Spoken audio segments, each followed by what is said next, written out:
আসসালামু আলাইকুম বন্ধুরা, আজকে আপনাদেরকে দেখাবো ৩৮ থেকে ৩৯ বডি ব্লাউজ কিভাবে কাটিং করতে হয় সঠিক নিয়মে খুব সহজ করে শিখিয়ে দেব। আজকের এই ভিডিওটি দেখার পর নতুন যারা আছেন তারাও এই ৩৮ থেকে ৩৯ বডি ব্লাউজ কাটিং খুব সহজেই শিখে নিতে পারবেন। তাহলে চলুন ব্লাউজটি কিভাবে কাটিং করতে হয় শিখে নিই। বন্ধু, এই ব্লাউজটি কাটার জন্য আমি কাপড় নিয়েছি ১ গজ পরিমাণ। প্রথমে কাপড়টিকে ওপেন করে নিতে হবে। ১ গজ কাপড় পুরাটা আমি এরকমভাবে এক পার্ট করে মেলায় নিলাম। এরপর এরকম করে আরেকটি ভাঁজ দিয়ে কাপড়টিকে আরেকটি পার্ট করে নিতে হবে।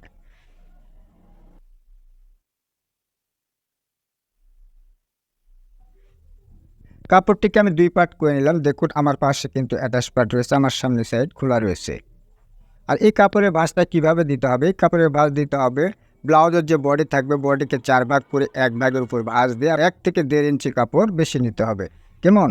ঠিক এরকমভাবে আমি আমার বডি অনুযায়ী কাপড়টিকে ভাঁজ করে নিলাম। নেওয়ার পরে এখন নিচে একটু সেলাই মার্জিন বাদ দিয়ে একটা মার্ক করে নিতে হবে। প্রথমে কাপড়টিকে সোজা করার জন্য একটা মার্ক করে নিলাম। এই দাগ থেকে ১ ইঞ্চিতে একটা মার্ক করে নিতে হবে।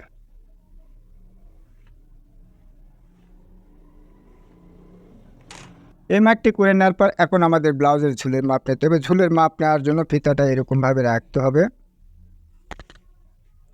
আমার এই ব্লাউজের ঝুল হবে ১৫.৫ ইঞ্চি। ১৫.৫তে একটা মার্ক করে নিচ্ছি এবং মুড়িয়ে দেওয়ার জন্য আরও ১/২ ইঞ্চি কাপড় নিয়ে নিতে হবে। এরপর এই দুটি দাগ সমান করে নিতে হবে।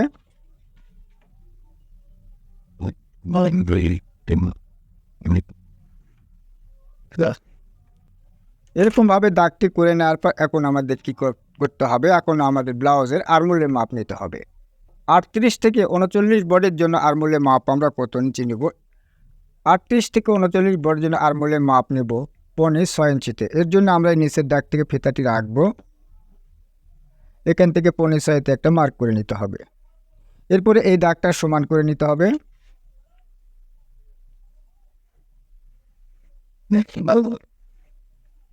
এই দাগটি সমান করে নেওয়ার পর এখন আমাদের নিতে হবে শোল্ডারের মাপ। শোল্ডারের মাপ ৩৮ থেকে ৩৯ বডির জন্য শোল্ডার আমরা কত ইঞ্চি দেব? ৩৮ থেকে ৩৯ বডির জন্য শোল্ডার দিতে হবে ৬.৫ ১ পয়েন্ট।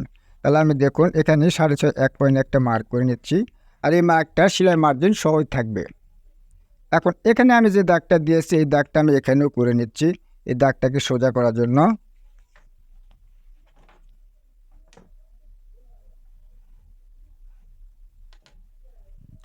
এখন আমাদের নিতে হবে বডির মাপ।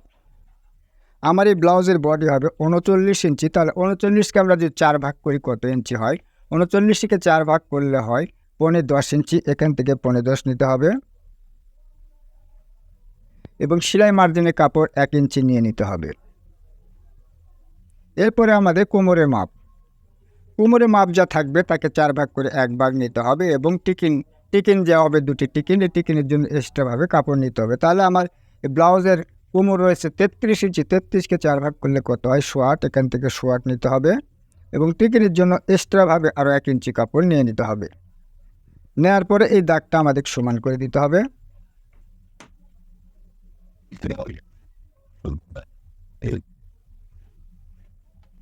ঠিক এরকমভাবে সমান করে নেওয়ার পর এখন আমাদের দিতে হবে আরমোলের দাগ। আরমোলের দাগটা আমরা কীভাবে দেখবো? দেখুন উপরে থেকে আমরা এই নিচের ফিতাটি এরকমভাবে রাখবো। আরমোল পর্যন্ত আমাদের এখান থেকে ফিতাটাকে একটু ভাঁজ করে নেবেন।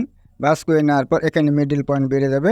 এখন এই মিডল পয়েন্ট থেকে আপনাকে এই আরমোলের দাগটা করে নিতে হবে, এই বডির সঙ্গে মিলিয়ে দিতে হবে। তাহলে আশা করি বুঝতে পারছেন কীভাবে এই আরমোলের দাগটা দিতে হবে। এখন নিতে হবে আমাদের গলা। ৩৮ থেকে ৩৯ বডির জন্য আমরা গলার পাশে কত ইঞ্চি নেব? ৩৮ থেকে ৩৯ বডির জন্য গলার পাশে নিতে হবে ১.৫ ইঞ্চিতে ১ পয়েন্ট কম। আমরা যখন সেলাই করে গলা তৈরি করব তখন কিন্তু গলা আমাদের পুরো ২.৫ ইঞ্চি মাপে হয়ে যাবে। এই দাগটা আমি এখানেও করে নিচ্ছি। এই দাগটাকে সোজা করে নেওয়ার জন্য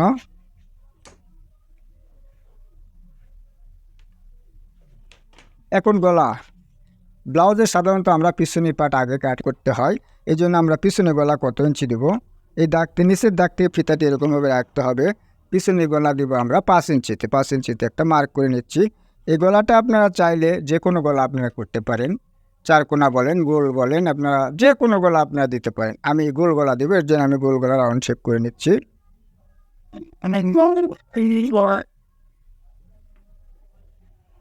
এরপর আমাদের নিতে হবে টিকিন। টিকিনের মাপটা কীভাবে দেখুন, ব্লাউজের যে বডি থাকবে বডিকে 4 ভাগ করে 1 ভাগ করে নেবেন। 4 ভাগের 1 ভাগের এই দাগটা করে নেবেন। তাহলে আমার ব্লাউজের বডি রয়েছে কত, 39 ইঞ্চি। তাহলে 39কে 4 ভাগের 1 ভাগ কত হয়, 15.10 ইঞ্চি। 15.10 সাথে একটা মার্ক করে নিতে হবে। এই পাশ থেকে আপনাদের দিতে হবে 4.5 ইঞ্চি। তারপর এই দাগটা সোজা করে নিতে হবে।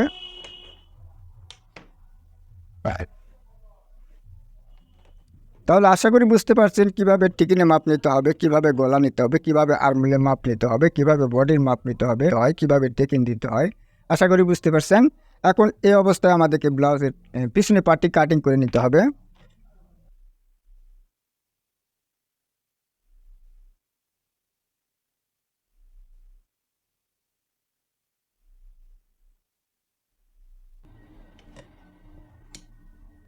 তাহলে আমি ব্লাউজের পিছনে পার্টটা কাটিং করে নিলাম। এখন এটাকে সরিয়ে রাখবো। সরিয়ে রাখার পর আমরা এই পাশ থেকে আমরা পিছনে পার্ট নিয়েছি। এখন আমরা এই যে এই কর্নার থেকে নেব সামনের অংশ। এই সামনের অংশ নেওয়ার জন্য কাপড়টাকে আবার এরকমভাবে 2টি পার্ট করে নিতে হবে। তাহলে আমরা সামনা পাটের ভাঁজটা কীভাবে দেবো, সামনা পাটের ভাঁজ দিতে হবে পিছনে যে মাপ থাকবে তার চাইতে 1.5 ইঞ্চি কাপড় বেশি নিতে হবে। এই জন্য বেশি নিতে হবে, আমরা কাজ করে প্রথম করার জন্য 1/2 ইঞ্চি কাপড় রাখবো এবং আমাদের টেকিনের জন্য এপাশে 1 ইঞ্চি কাপড় বা 1/2 ইঞ্চি কাপড় রাখতে হবে। কেমন? এখন এই অবস্থায় ভাঁজ করে নেওয়ার পর এখন এই পিছনের পাটটাকে সামনের উপরে বসিয়ে দিতে হবে। ঠিক এইভাবে সুন্দর করে বসিয়ে নেব। বসিয়ে নেওয়ার পর দেখুন আমার এই পাশে কিন্তু 1/2 ইঞ্চি কাপড় রাখতে হবে এবং সামনের পাশেও কিন্তু আমাদের 1/2 ইঞ্চি কাপড় রাখতে হবে। এবং আমার দেখুন আমার পাশে যে কাজঘর এবং বোতাম ঘর হবে এর জন্য আমাদের এই 1/2 ইঞ্চি কাপড় রাখতে হবে এবং গলা নিতে হবে। 38 থেকে 39 বড়ের জন্য আমরা গলার মাপ কত ইঞ্চি নেব, সামনের পাশে গলার মাপ নেব 4.5 ইঞ্চি। 4.5 ইঞ্চিতে একটা মার্ক করে নিচ্ছি। নেওয়ার পরে আমি গোল গলা দেবো। এই গোল গলাটা আমি গোল গলা রাউন্ড করে নিলাম। আপনারা চাইলে বিভিন্ন গলা অর্থাৎ যে কোনো গলা আপনারা দিতে পারেন। এ পর্যায়ে কিন্তু আমাদের যা মাপ আছে সে মাপ অনুযায়ী এটাকে কেটে নিতে হবে।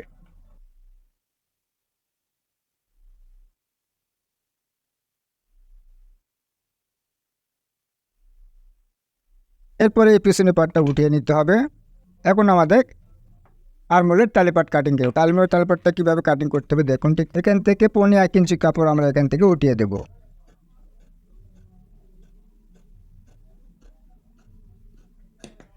ঠিক এরকমভাবে 1.5 ইঞ্চি কাপড় আমরা উঠিয়ে দেব, তাহলে কিন্তু আমাদের তালিপাট হয়ে যাবে। এখন আমাদের কি করতে হবে, এখন আমাদের সামনে টিকিন দিতে হবে। ব্লাউজে কিন্তু টিকিনটাই হবে মেন। টিকিন যদি ভালো না হয় তাহলে কিন্তু ব্লাউজ কোনো সময় ফিটিং হবে না। এর জন্য আমাদের কি করতে হবে, এই যে উপরে থেকে সেলাই মার্জিন বাদ দিয়ে আপনাদের মাপ নিতে হবে। সেলাই মার্জিন বাদ দিয়ে বডির যে মাপ থাকবে তাকে 4 ভাগের 1 ভাগ নিতে হবে।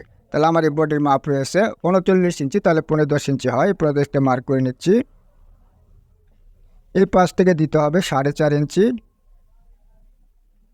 এরপরে এই দাগগুলি আমি করে নেব। সাধারণত ব্লাউজের টিকিন হয় 4টা 5টা। আমার এই এলাকাতে 5টা টিকিন চলে, তাই 5টা টিকিন কীভাবে দিতে হবে দেখুন, আমি দেখিয়ে দিচ্ছি।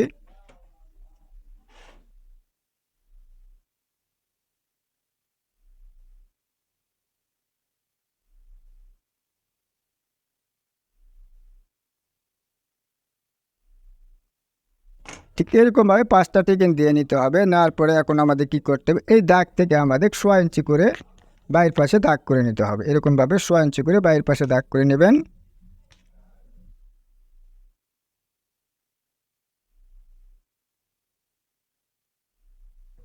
ঠিক এইভাবে আমাদের টিকিনের মার্কটা আমরা করে নিলাম। নেওয়ার পরে দেখুন এখানে একটা কাট দিয়ে নিতে হবে সেলাই সুবিধার্থে।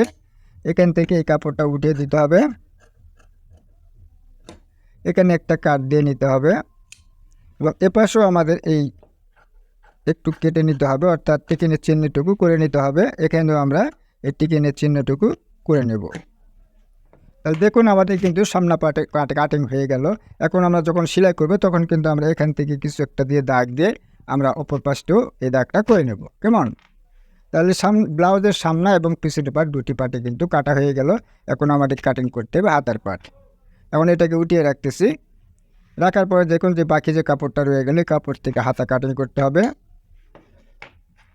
এটা দেখুন এই যে কাপড়টা রয়ে গেলে এই কাপড়টা এরকমভাবে বসিয়ে নিতে হবে, নেওয়ার পরে এই যে কাপড়টা এরকমভাবে বসিয়ে নিতে হবে। এরকমভাবে সুন্দর করে বসিয়ে নেওয়ার পর এখন আমাদের যা করতে হবে, এই কাপড়টাকে এরকম করে একটা ভাঁজ করে নিতে হবে। এই ভাঁজটি করে নেওয়ার পর উপরে থেকে কাঁধের সাথে জয়েন দেওয়ার জন্য 1/2 ইঞ্চি কাপড় রাখতে হবে। এই 1/2 ইঞ্চি পর থেকে আমাদের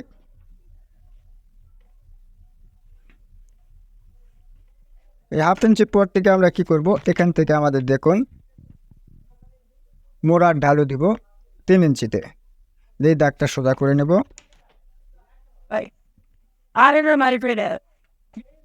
এই দাগটি সোজা করে নেওয়ার পর এখন আমরা হাতার ঝুল দেবো। হাতার ঝুল হবে আমার 8.5 ইঞ্চি। যার যেমন হাতার ঝুল ঠিক সেভাবে নিয়ে নেবেন।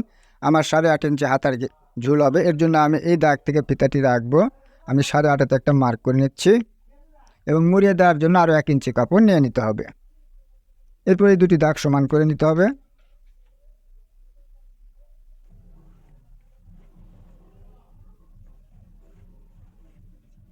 এরকমভাবে সমান করে নেওয়ার পর এখন আমাদের হাতার মোহরের মাপ নিতে হবে। মোহরের মাপ কত ইঞ্চি নেব, মোহরের যা ঘের থাকবে সেই ঘেরকে অর্ধেক করে নিতে হবে।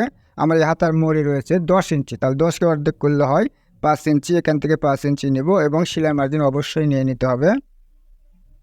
এখন আরমোল কত ইঞ্চি নেব, 38 থেকে 39 বডির জন্য মোড়ার মাপ নিতে হবে 7.5 ইঞ্চি। এই 7.5-তে একটা মার্ক করে নিচ্ছি এবং সেলাই মার্জিন নিয়ে নিতে হবে। নেওয়ার পরে এখন এই দাগটাকে আমরা সমান করে নেব।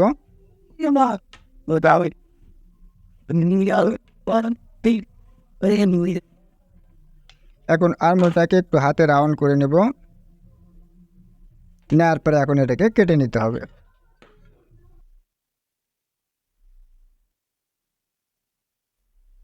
এখানে একটা কাট দিয়ে নিতে হবে সেলাই সুবিধার্থে।